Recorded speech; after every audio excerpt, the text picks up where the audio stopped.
Welcome to your Sunday night with Speed City. Tonight we're talking Formula One, Indycar, MotoGP, and some more stories. Our Formula One topics include the Monaco Grand Prix, what's great about it, and what could be better.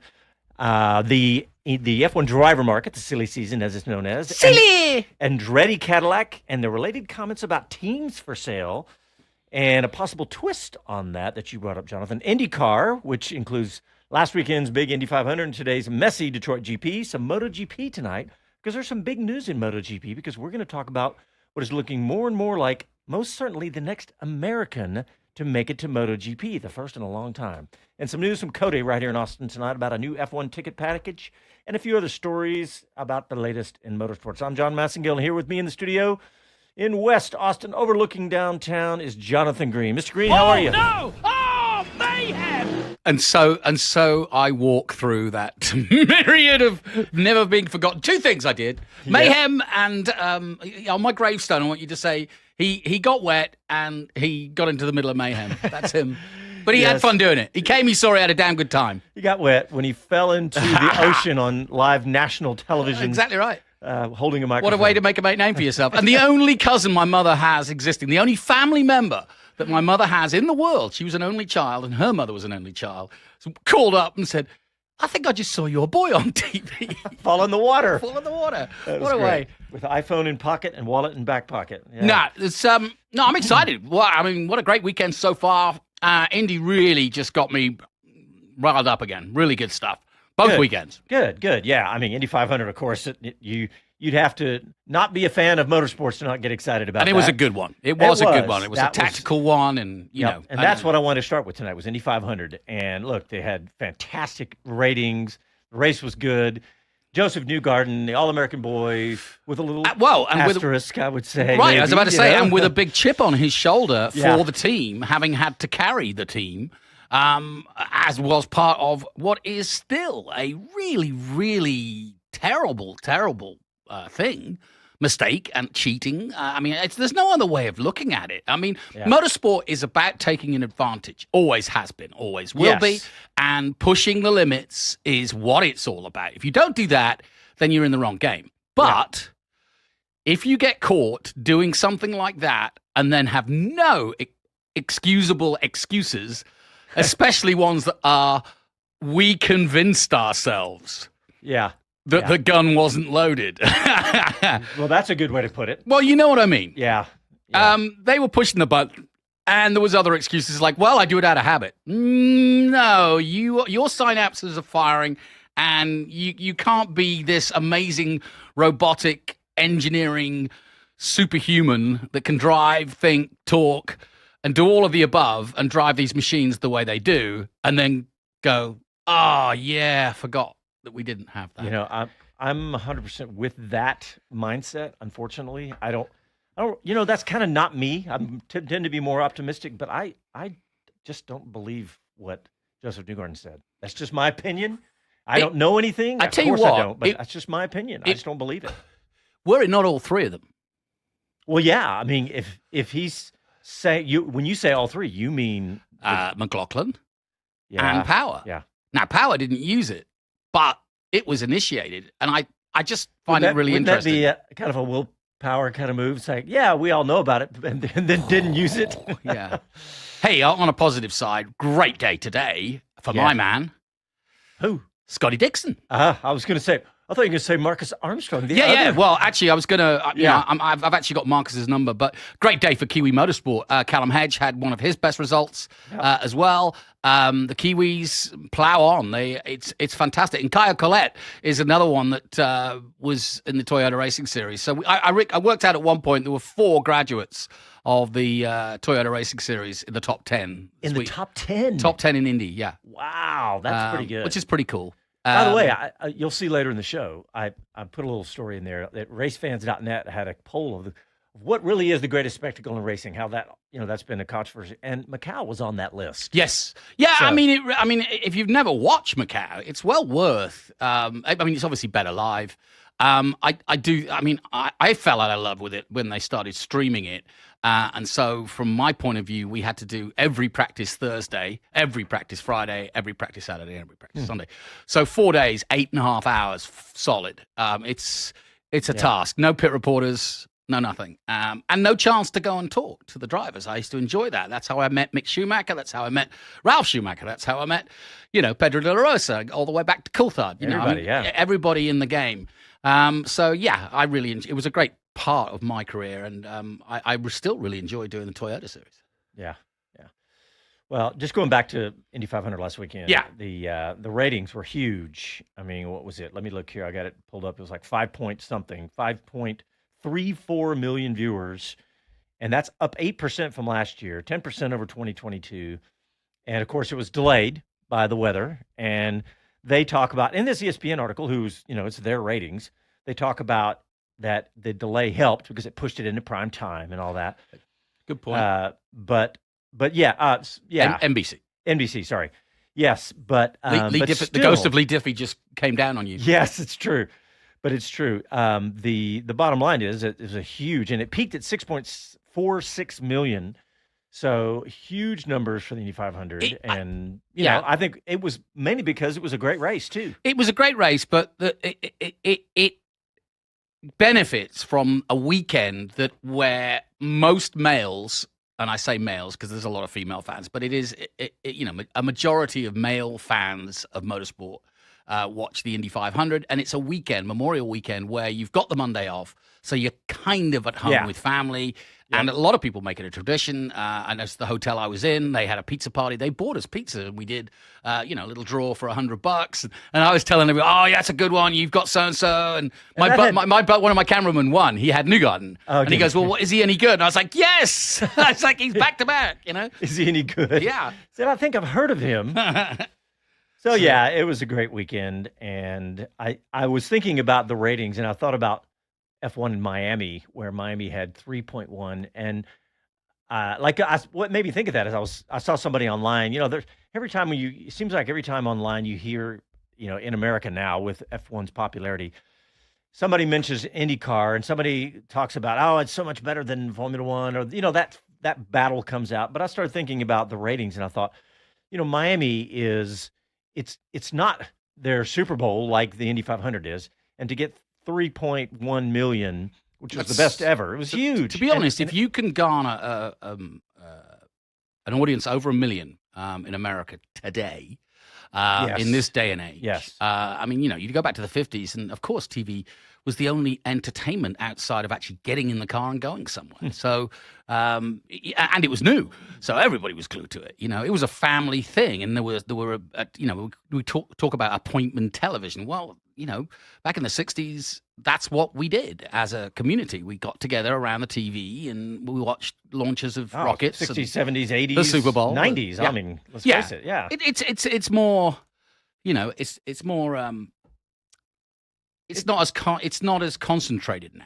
Oh yeah, and everybody's got other things. There's so much distraction for content now. I mean, not just social media, but YouTube and all the other platforms. There's tons of platforms that I've never even been on. Like I've dabbled in Twitch and others, but some people that's their primary platform. Something that you and I don't even touch. Yeah. So, a lot of that's age demographics, but yeah, there's so much competition, which is why these numbers are big. I got a couple of things I want to talk about in Indy that aren't the obvious. Sure. Yeah. Obviously, I'm absolutely amazed. Scott Dixon now leading the championship at 43 years old. It's amazing, and I know he's got 8 more wins to beat AJ, but I'm more interested in the overall, championships, because 7 puts him up there with Hamilton. In terms of, it doesn't matter, it's still, it doesn't matter that it's not Formula One. I think 7 titles in any championship is just ridiculous. Yeah. So he's off to Le Mans next week. I mean, you gotta love it. But no, it was great for Marcus Armstrong, his first podium. I love the fact that we're going a la NASCAR, Kirkwood and Santino. Did you see that? Bit of fisticuffs? Yeah, that was. I laugh so much because Santino is such a firecracker. And Kyle is about the coolest guy. You go fishing with Kyle. Yeah. And you wouldn't speak for 8 hours, but you'd have a good time. we got to know Kyle Kirkwood He's a really great well. guy. He's been in the booth with us. He did So is Formula Santino, One. but he's a real firecracker. He's perfect for AJ Foyt. I didn't know what you were about to say, but firecracker is a good word. Yeah, well, he's incendiary. Yes. And to be honest, I think AJ likes him because he probably reminds him of a younger AJ who probably was just like him. There's no doubt he's fast. Yeah. And you can't get away with the way he does his incendiary things without being really fast. And he clearly is. The other one I wanted to point out, which has gone kind of unnoticed, but we have a personal connection, and that is Augustine Canapino. Yes. This is a rookie, right? Yeah. Who's never driven a single-seater car in his life. Crazy, right? He's won 14 touring car championships, and I was talking to Dave O'Neill, our Dave O'Neill, but now Did you hear him on the radio today? Yes, Yeah. I did. Yeah. He was good. Yeah. Because he just piped in, his race engineer was talking to him, but Dave kind of just piped in for just a second. What did he say? I can't remember. It was when Grosjean was talking about my championship is over. Yes, yeah. Yeah, and I couldn't hear. I meant to go back and listen to it, but I actually had the whole house full I of did kids hear him. today. Yeah, I did hear him, but I didn't hear what he said. Yeah, I was going to go back, but I didn't hear it. We'll have to. We're going to get Dave on the show soon. I mean, Grosjean, that was heat of the moment. Grosjean's still very much he probably feels like he's not competing for the championship, but that's fair enough. Yeah. But no, this guy, Campanino, 14 touring car championships in Argentina, and not really a heavy single-seater place. And so Dave was talking to me and made the point, which is, it's that repetition. The reason why he's being successful is he's just been driving like a fiend. Doesn't matter what you drive. Doesn't matter if it's sim. Doesn't matter if it's real.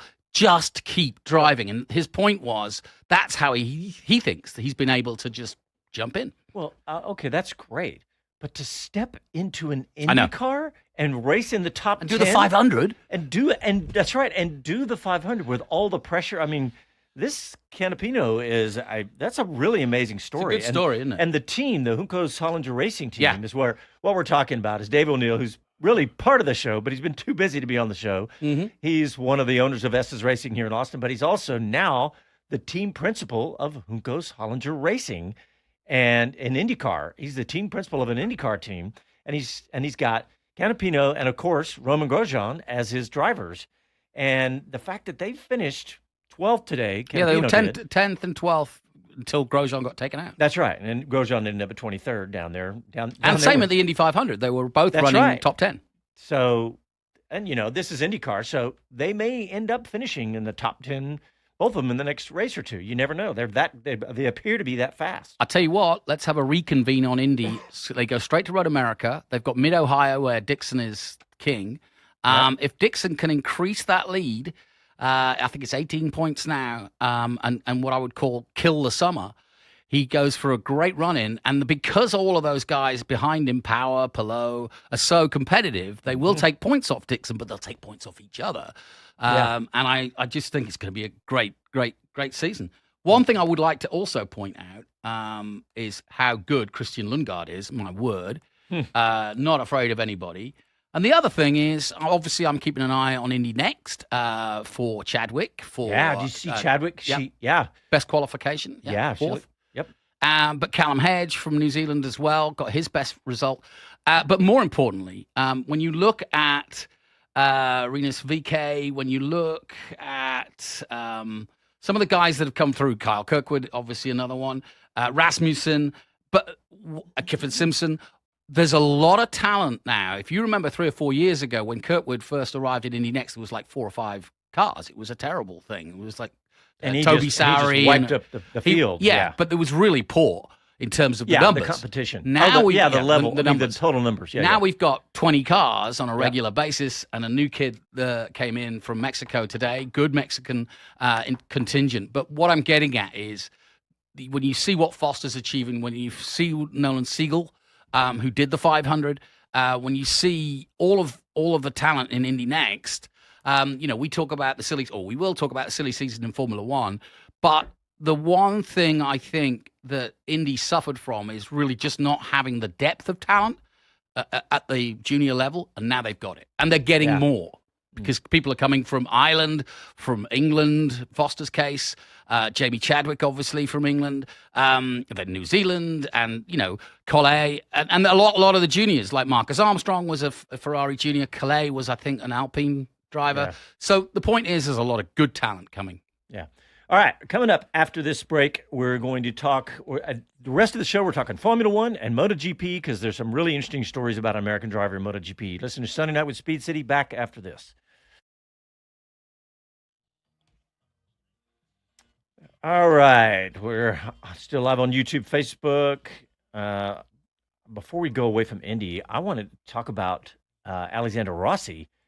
He's having a good year. He finished fifth today. He's fifth in the championship. I wasn't sure about where Rossi was going to go this year. Well, I mean, what was going to happen to him? But I just saw that before we left Indy. Andy P is a little quiet on YouTube tonight. Andy P says, "Good evening, gents. You really couldn't have had a more grandstand finish to the 500. Personally gutted for Pato as a McLaren guy, but still entertained." Well, and he's been runner-up so many times. Yeah. Andy P says, "Bet against Scott Dixon at your peril." And what about Scott Dixon just avoiding all of the true mayhem at Detroit? I mean, that was crazy. If you want to see a wise old head, it's Scott Dixon. Yeah. If you want to say, it's just a few drips of rain, we'll stay out on the slicks. Yeah. And if you want to see fuel management, Scott Dixon. Yeah. And Andy said basically the same thing, understanding of the machinery. But yeah, fantastic for Scott Dixon as usual. All right, coming back.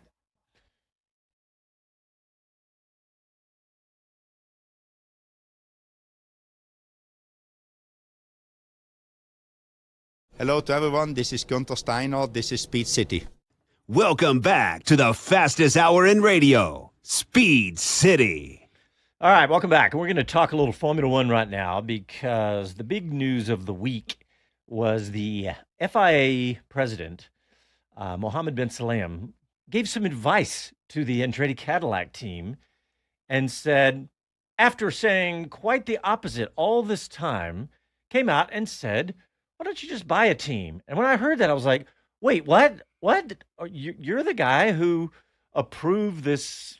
That set this all in momentum by saying all the other teams are not ready. Andretti Cadillac, we want you in Formula One. We'll approve you. Now it's up to F1. It's honestly, he's put all the hoops out for an obstacle course and then gone, you know what? Let's just take all the hoops away. I mean, I'm being silly, but my point is he was the guy that approved this, and he's the guy that has sort of vetted this and encouraged this. And I find the whole thing farcical, frankly. Well, and the first thing that came to my mind is that there's been some friction between Formula One and the FIA, right? Oh, yeah, there always is. There always is, but there's been some pretty good friction in the last 12, 18 months. And I thought, okay, something's happened, and they've reconciled those two.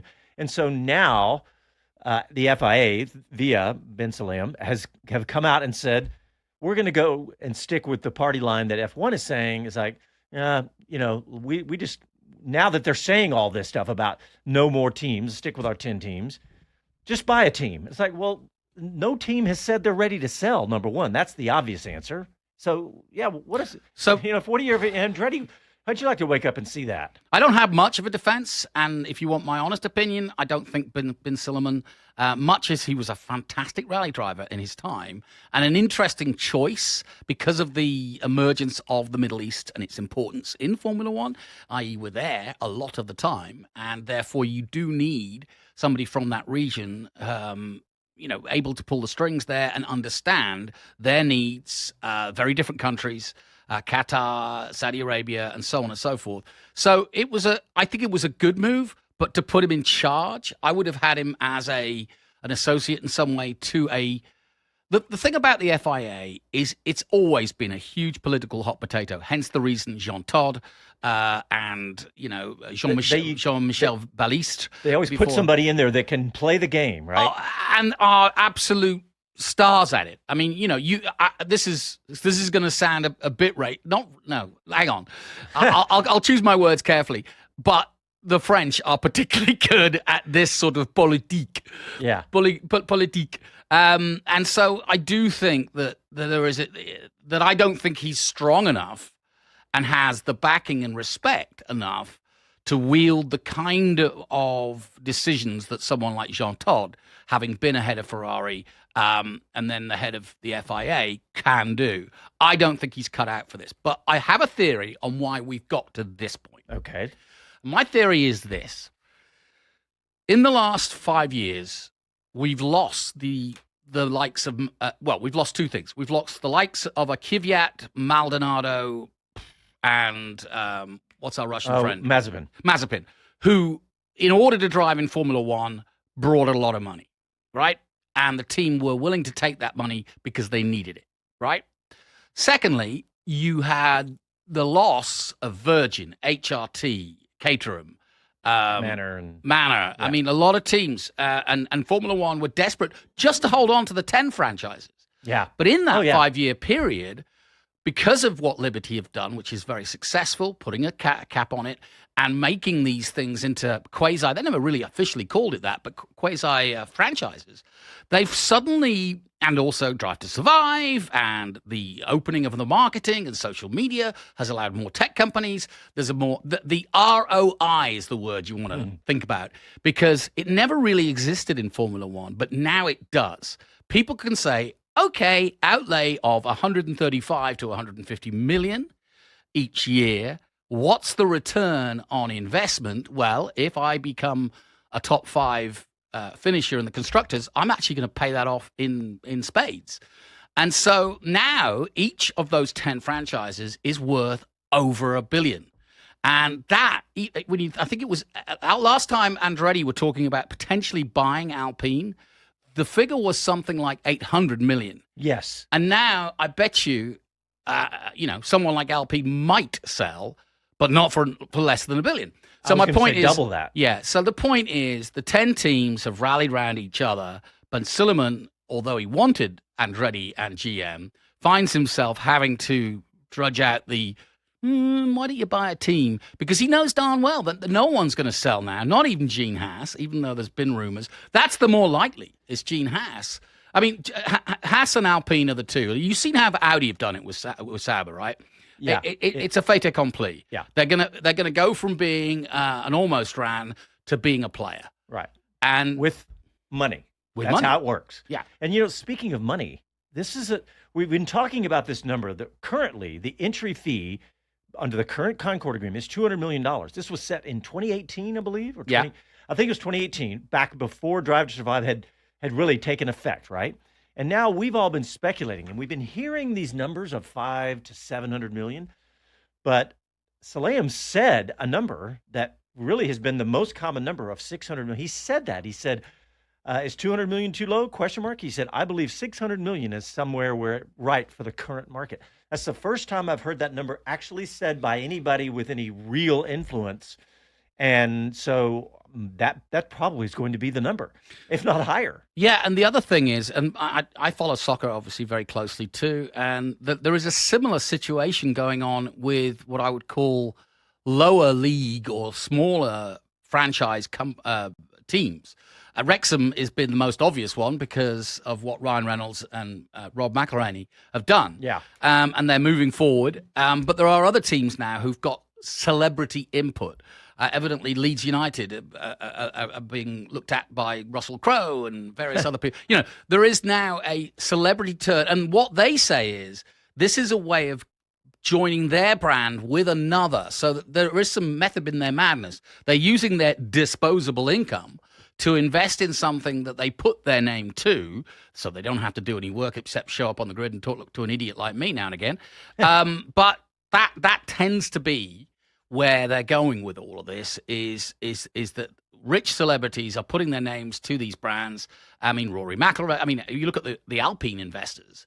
I mean, it's pretty robust. Just amongst the new celebrity investors, they are going to be so robust because they invested $250 million between them. Yeah. So, serious money. Yeah. Well, and Andy brings up on YouTube a good point about Pat Simmons, right? Yeah. And a very respected name. The yes. chief, 10 days ago was the chief technical officer of Formula One. Yeah. Now he's an employee, or will be, of Andretti. He's got to finish his gardening leave, but Andretti hired him and that was before Salam came out and said this about, hey, buy a team instead of, keep trying to push as the 11th. But that's a huge part of this equation too. Just the fact that Andretti keeps upping the ante. Every roadblock that F1 puts up, Andretti, before they had Cadillac, and F1 was saying, well, we're looking for somebody with a manufacturer. Well, how about Cadillac? Yeah. And now it's like, we've opened a factory specifically for F1 just outside Silverstone, and then adding Pat Simmons. It just keeps going on and on. I think inevitably, great by me. Yeah, I think inevitably, Andretti may have to buy an existing franchise. But I think, and I'm fine with that. I don't care as long as they There's get a it. negative to that, though. I mean, the negative that I'm thinking of is they're building, like now they have, whether they bought that, I don't even know. They probably leased the building outside Silverstone. They're building their own infrastructure. Now they say, just buy one. Yeah. You could sell off. It's true. That's probably not the biggest thing. They probably, but because they've got their. I mean, not being funny, but let's say they bought Haas. I'm more familiar with their setup, if you will. They've got factories in North Carolina, in England, and in Maranello in Italy. So from Andretti's point of view, Andretti Global, and all the things that they're involved in, whether it be, V8s, whether it be Extreme E, Formula E. I mean, you imagine that it could help what they're doing across all boards. But I just feel that they've got them. So to finish my theory, I just feel that Ben Silliman and the FIA need to come out and say, Formula One has changed dramatically in the last 5 years. We perhaps shouldn't have tended for two teams. The new Concord agreement, I think they should say, we stick with 10 teams until the next Concord agreement, or there is capacity for 12. This is after Andretti got in, but they put some limits and prices, and they make it clearer. Yeah, that would be nice. I'm wondering if they can't, because this would give Andretti legal grounds to say, so you said all this, we did all this, spent all this money, and now you're saying no. Yeah. So I don't know. I'm not I a do lawyer. think the Congress thing. I'm no Bob Varsha. No, I do think the Congress thing is not a good look, because it's a little dirty to bring the American government into an antitrust situation. Sure. It does feel that way. I have to agree with that. It just feels messy. And Andretti has, in their defense, they said, we didn't do that. I got a feeling it's GM. Yeah. Which is fine. Well, and it could have been as simple as GM having, regular communications with government officials. Well, government officials. This is what congressmen do. They get GM was saved by the American government in 2008. Right. But my point is, this is what congressmen and legislators do is they that looks like this is a good story. I'm going to stick my neck out, my nose in the middle of that and see if I can, drum this up. All right, let's get a quick break in, Greeny. I want to talk about Haas after this. Yes, after the stick with us, because we have a really interesting theory about the Haas F1 team and all of what we just talked about. Listen to Sunday Night with Speed City. Back after this.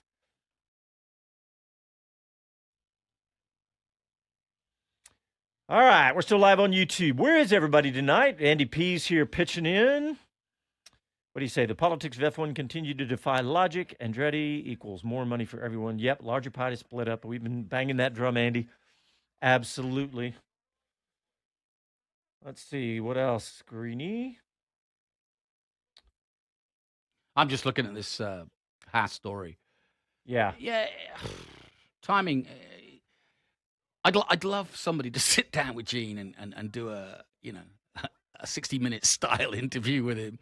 Yeah, he doesn't give a lot. Well, and you can see why he's been burnt, I'm sure, because of his dealings and because of his background. He's got a bit of a checkered past. Yeah, I like him. And I don't know if I like him. I've never.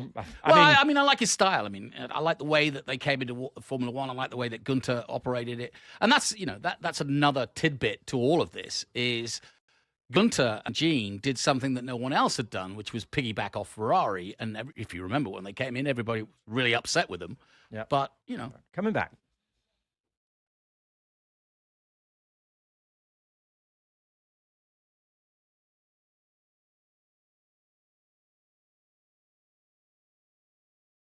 Hi, this is Jay Leno from JayLenosGarage.com, and you're listening to Speed City.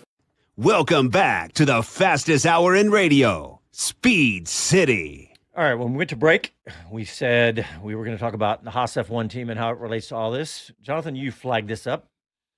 What are you thinking? Of Gene Haas and Haas yeah. F1 and all that. Well, there's a lot happened since January 1st, if you will. The calendar year of 2024 has seen massive change at Haas, including the loss of the guy that kind of steered the boat right from the get-go, Gunter Steiner.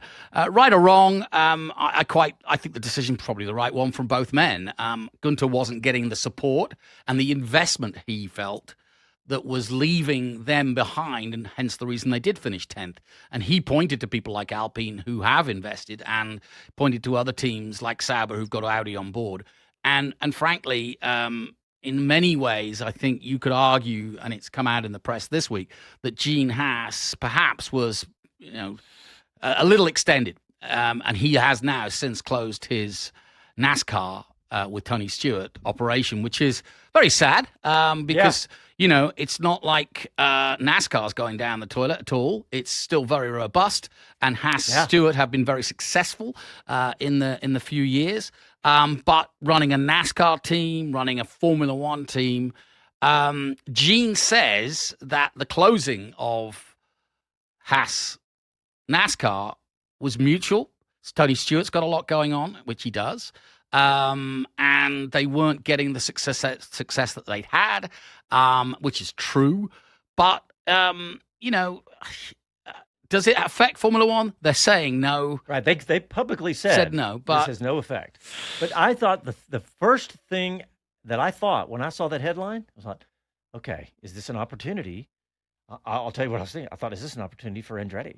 Because I thought maybe Gene is, maybe he's wanting to get out of the motorsport business. Well, and if you want to put all of the comments from Ben Sullivan, like I said, I think it's a mess the way it's come down. But them's are the rules, as it were.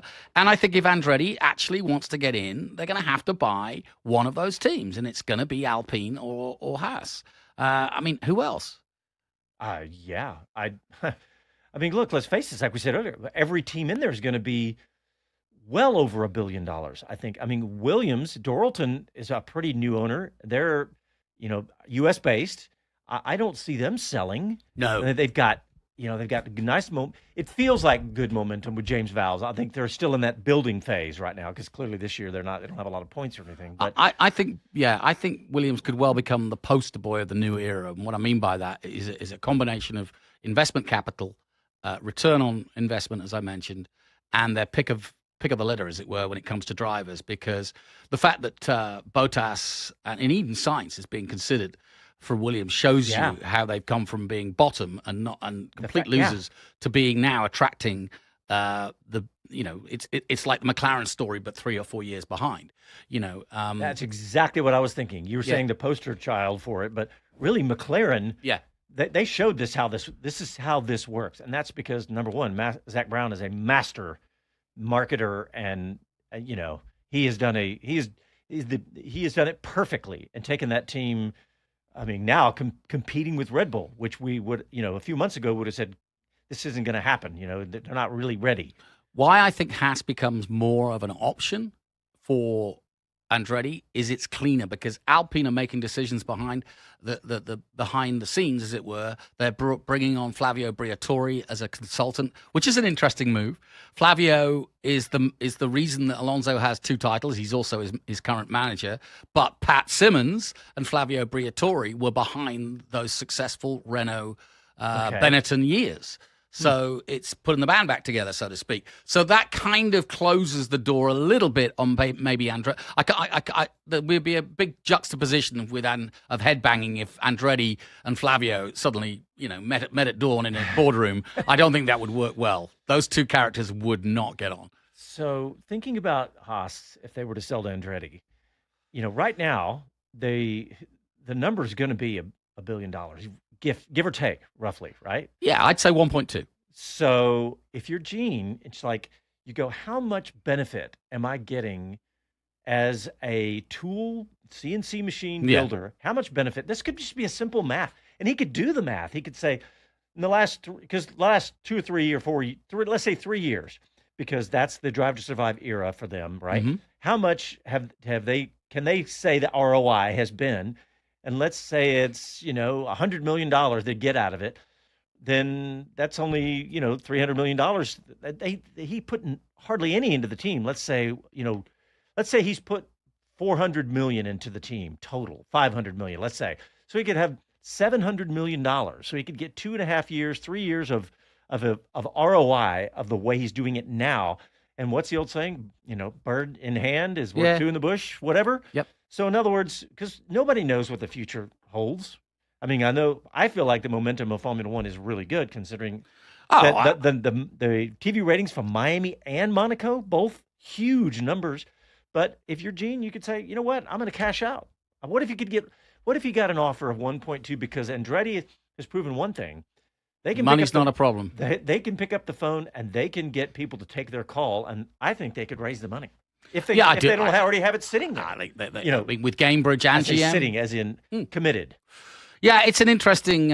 It really is an interesting conundrum, and I think Gene's gone through a full circle of being convinced that Formula One was a good option because it is a left field option for an NASCAR guy to come into Formula One, and American or no American. I mean, it was a risk. But when you lay it out with the Ferrari connection and how they did it, it was very smart of Gunter, who plays the game well. And so I think, but then Gene obviously got roasted or got put off by all of it because he was trying to be frugal in a world where everybody else was investing. And you're right. I think now he's probably of a mindset, if he was sitting out on his boat in North Carolina fishing, well, what's the rush? Yeah, because Gene is the franchises are only going to be worth more, especially as there's only 10. Yeah, I mean, he could look at this and say he could ask for 1.8 billion. Yeah, and because he's he knows 71 years old, by the way. Yeah. I mean, It's there's another that factor. too. He's maybe it's like, is anybody saying on the internet? Because I'm spouting off here as though I know what I'm talking about. But I mean, we're all speculating. I think it's great. Yeah. But I wonder what other people think, because I'm pretty sure that we're going down a route now where Andretti are going to have to buy a franchise. Yeah, I hate to admit it, but it sure feels that way now. Yeah. All right, let's talk about this. Real quick, I do want to touch on Monaco. We said we'd do that because we have a nice clip here. If Casey's got that one queued up, we've got a clip that Chris Medlin got for us at the Grand Prix last weekend, and caught up with at the Monaco Grand Prix. Caught up with Pirelli boss, the head of motorsport, Mario Isola, and ask him some questions about Monaco because the race was not a exciting race. Not vintage. Yeah, so let's hear from Mario Isola. Mario, thanks very much for joining us. I know you need to rush off because it was a delayed race as well, but it wasn't a classic, if we're honest, in terms of racing action. Rarely is in Monaco.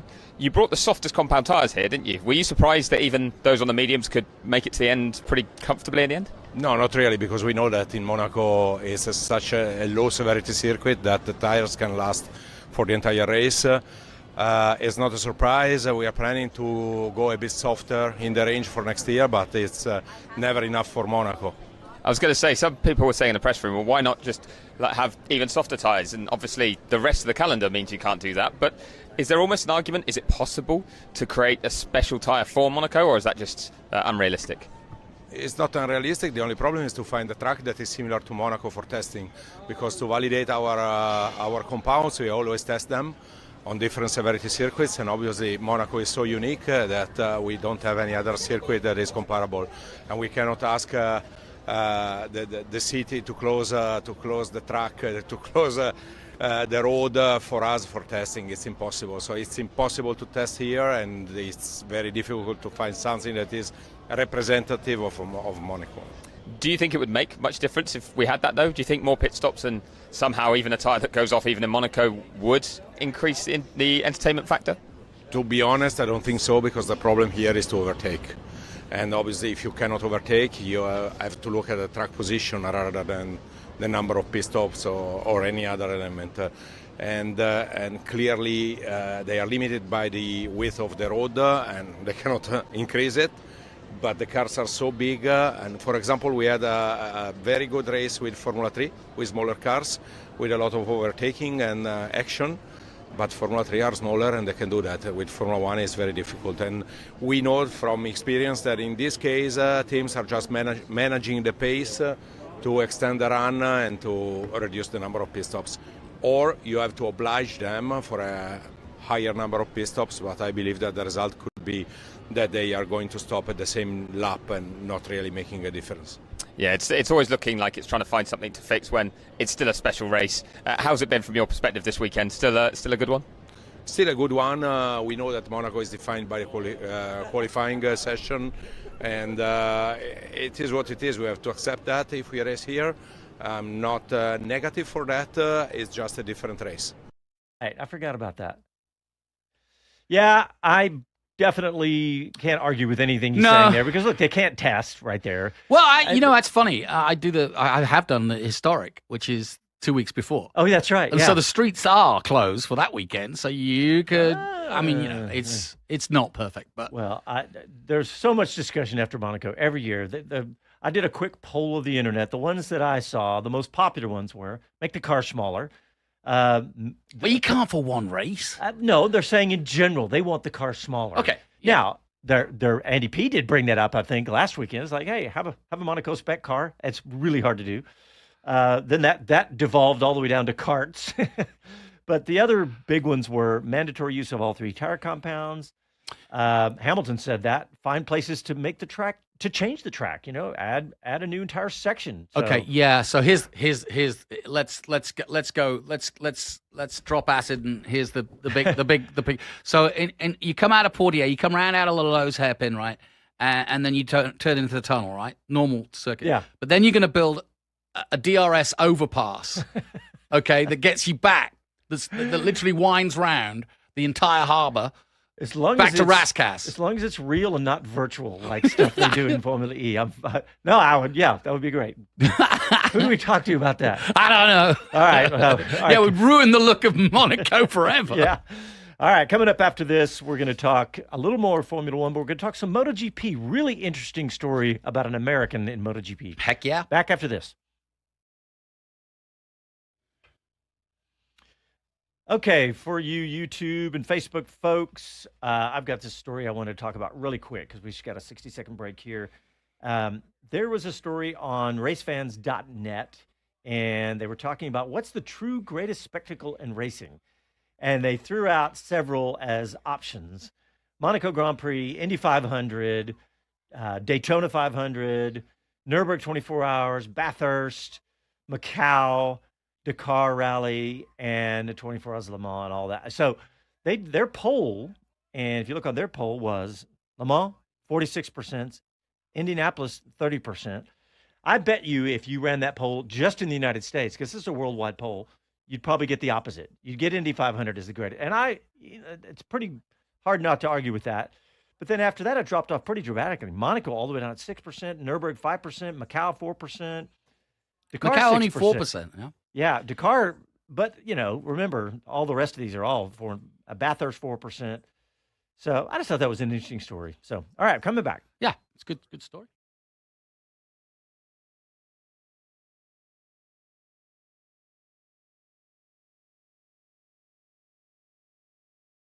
This is David Hobbs, and you're listening to Speed City.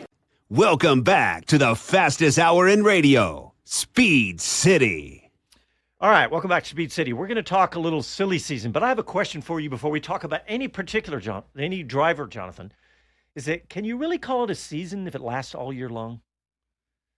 Whoa, that's a heavy one. Let me get my Lewis Hamilton started. Let me get some more acid.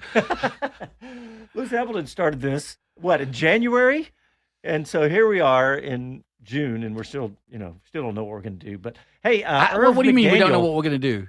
About what? About all the drivers, the silly season. By the show me the money. Show me the money. Yeah. Show me the money. The big shooter drop was definitely the Mercedes. And it looks as though it has finally dropped, and that Antonelli is going to be the man that will replace Lewis Hamilton, and that's exciting in so many ways, but also it really does decide a lot of futures for like Sainz, not an option at Mercedes. Likewise, Ocon. Likewise, we've got a list. Mick Schumacher, you name it. None of those guys are going to be at Mercedes. And he's 17. He's going to be 18 come Italy, which is September. Monza, that is. But he did a test, and I thought there was a really interesting line in on Racer saying that Antonelli had tested, and in qualifying setup, he was equal to Russell, but in race pace, he was faster. Wow. Which is darned impressive. That's very impressive, yeah. Because Russell's no slouch. How many times have we mentioned Antonelli? We may have mentioned Antonelli more than some of the current F1 drivers. Well, he certainly this year. Yeah, because when we were at Miami, it was fever pitch because everybody was saying that that Sargent was going to get thrown out at Miami. I was going to say names, but I decided not to. That would be cruel.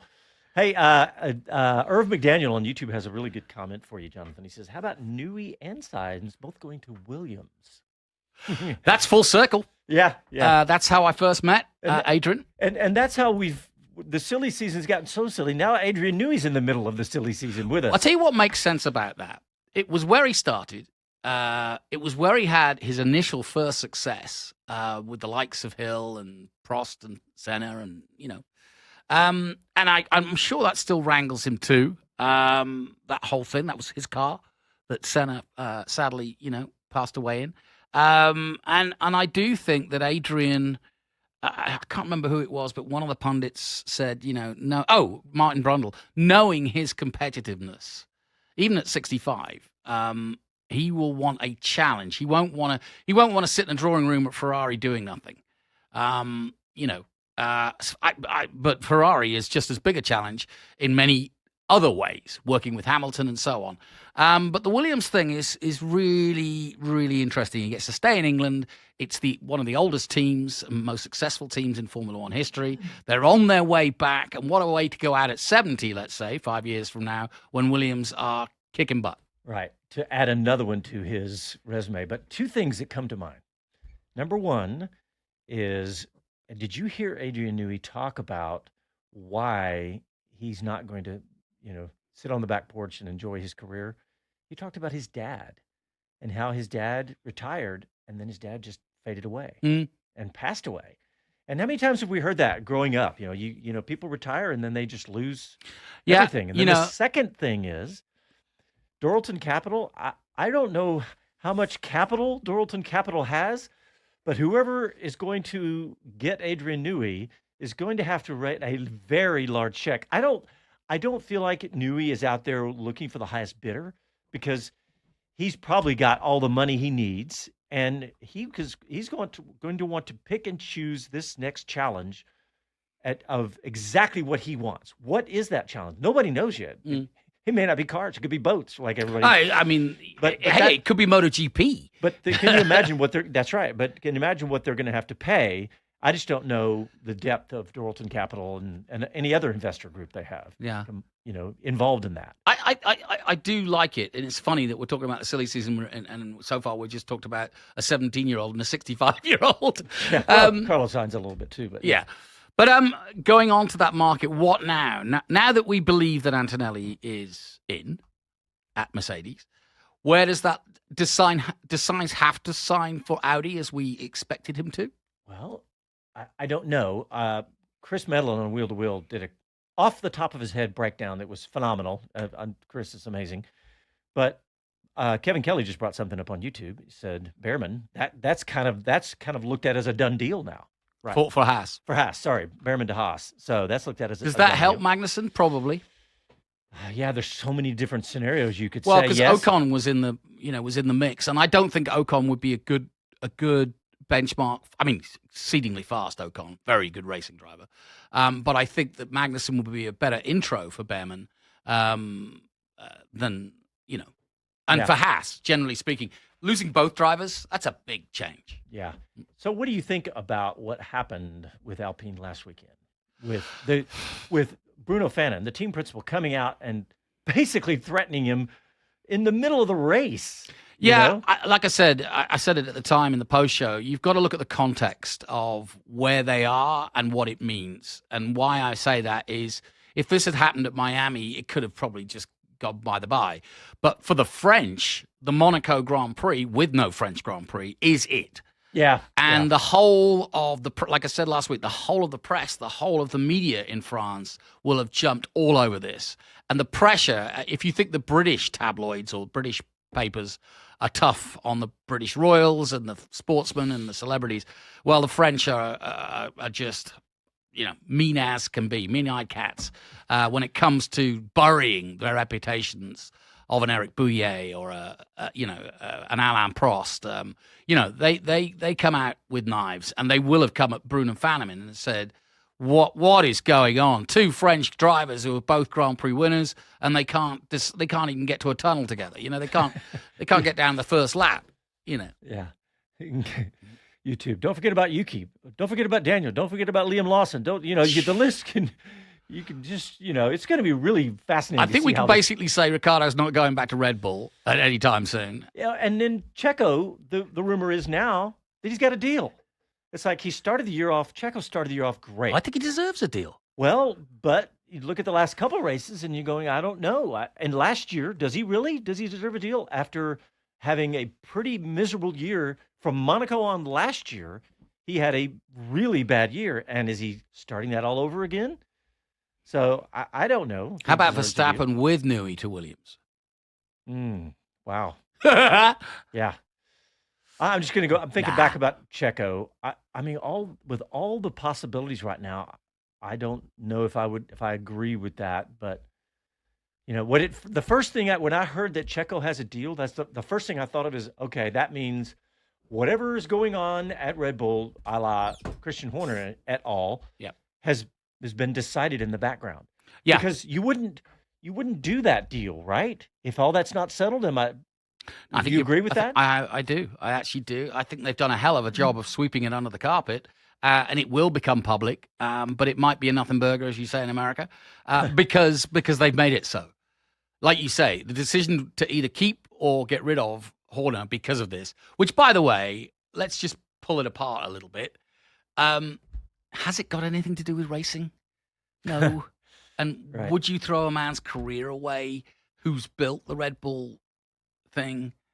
Not single-handedly, of course, but, he's been a pretty good tiller of the boat that is the good ship Red Bull. He's an ex-racing driver. There's good. When you get a team, look at News Corp.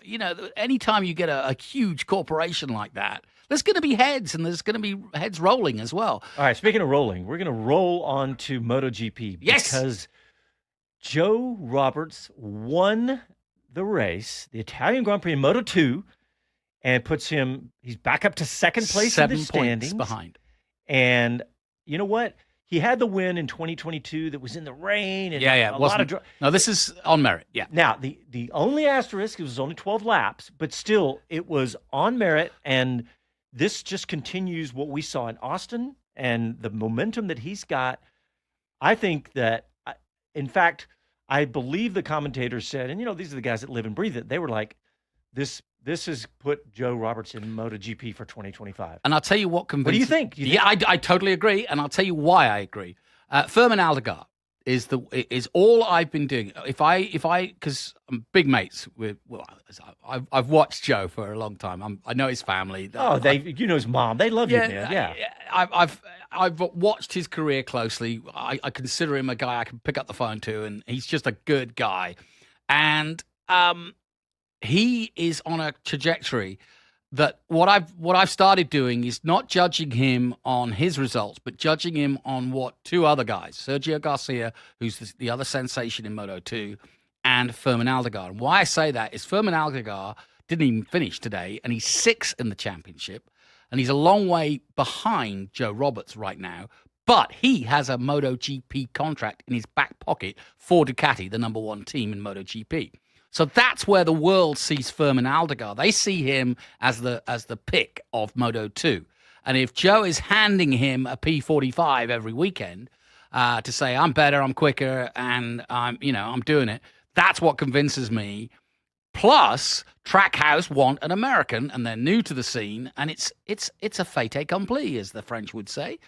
he's got to be the guy, because So you're not only saying he's guaranteed a seat next year, but he's going to Trackhouse. absolutely. And you can quote me on that. Okay. Because I do know Justin Marks. I haven't had a chance to ask him, but I've looked through the tea leaves, followed him around the paddock. No, but he said to various people, "I want an American. That's why I got into MotoGP, and I've got 2 non-Americans right now. But that's why I did this, and I want to bring Americans back into MotoGP." Now, Joe may not be the perfect fit, but how long does he wait? He's going to have a long wait to find another one. There's plenty of great talent, but none of them are at Moto2 and about to win a world championship. We're halfway through the Moto2 championship, and Joe is a smidgen, 7 points off being a world champion. Yeah, and clearly, if he wins the world championship, Yeah. his odds, go from 99% to basically 100. All right, well, we are done. We're out of time. Thanks, everybody. That was for an tuning in. hour? I know, that was an hour. We blasted. Warm it lots of- up. So tune in next weekend because we'll be doing the Canadian Grand Prix. Tune into our website or dial up, speedcitybroadcast.com to find out where to listen to that. Thanks, everybody. Talk to you next week. Happy trails.